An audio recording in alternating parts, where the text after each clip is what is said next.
আলাইহিস সালাতু ওয়াস সালাম চিন্তা করলেন এই জনবল এই জায়গা আশেপাশে মানুষের কোনো বসবাস নাই, তাহলে কান্নার আওয়াজ কোথা থেকে আসে?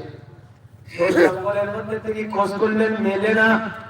হঠাৎ করে খেয়াল আসলো একটা পাথরের থেকে কান্নার আওয়াজ আসতেছে। হযরত মুসা আলাইহিস সালাতু ওয়াস সালাম পাথরকে ডাকতে বলে, পাথর তুমি কাঁদো কেন? তোমার আবার কিসের অভাব? তোমার কি খাওয়ার অভাব হয়েছে? তোমার কি টাকার অভাব হয়েছে? তোমার কি কোনো বিপদ আপদ হয়েছে নাকি? পাথর ডাকতে বলে, ও নবী মুসা, না আমার খাদ্যের কোনো অভাব নাই, আমার টাকা পয়সার কোনো অভাব নাই, কোনো বিপদ নাই, তো তাহলে তুমি কাঁদো কেন? তখন পাথর ডাকতে বলে, ও নবী মুসা, আমি জানি আপনি তো আল্লাহর সাথে কথা বলার জন্য তুর পাহাড়ে যাইতেছেন, আর তুর পাহাড়ে গিয়া আল্লাহর কাছে আপনি যা চান আল্লাহ তাই দেন। সুবহানাল্লাহ বলবেন না? সুবহানাল্লাহ। আরো জোরে বলেন না সুবহানাল্লাহ। সুবহানাল্লাহ। হে নবী মুসা আলাইহিস সালাতু ওয়াস সালাম ডাকতে বলে, তো কি হইছে? ওই আমার একটা দাবি আছে, আপনি আমার এই দাবিটা আল্লাহর কাছে বলবেন কিনা বলেন। মুসা আলাইহিস সালাতু ওয়াস সালাম বলেন, ঠিক আছে বলো, বলো তোমার কি দাবি? তখন পাথর ডাকতে বলে, ও নবী মুসা, আল্লাহ পাক রব্বুল আলামিন জাহান্নামকে জ্বালাবেন পাথরের দ্বারা। আল্লাহ। ও নবী মুসা,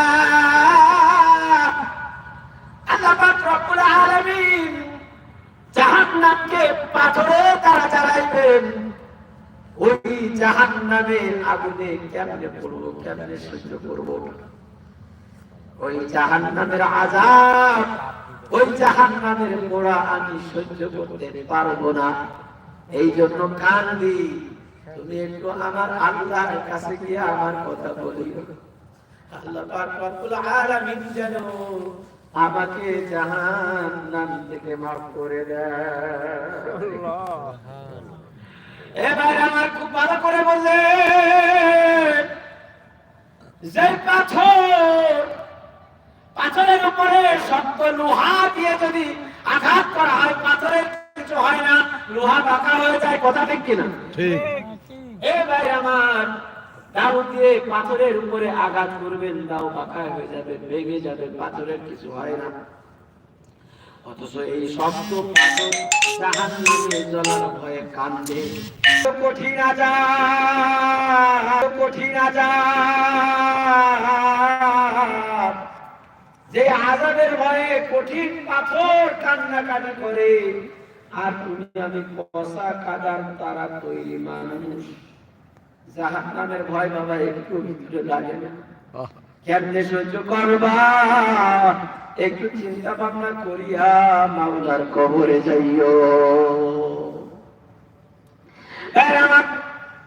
আল্লাহ পাক রব্বুল আলামিন ফেরেশতাদেরকে ডাকতে বলো, ফেরেশতা আমার বান্দা বান্দি জাহান্নাম কি দেখছে?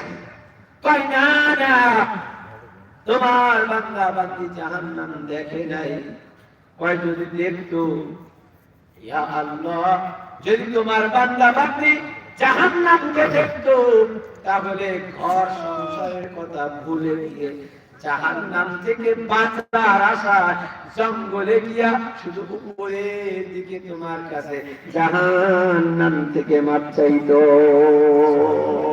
লা ইলাহা ইল্লাল্লাহ, লা ইলাহা ইল্লাল্লাহ, লা ইলাহা ইল্লাল্লাহ, লা ইলাহা ইল্লাল্লাহ, লা ইলাহা ইল্লাল্লাহ, লা ইলাহা ইল্লাল্লাহ, লা ইলাহা ইল্লাল্লাহ, লা ইলাহা ইল্লাল্লাহ, লা ইলাহা ইল্লাল্লাহ, লা ইলাহা ইল্লাল্লাহ, লা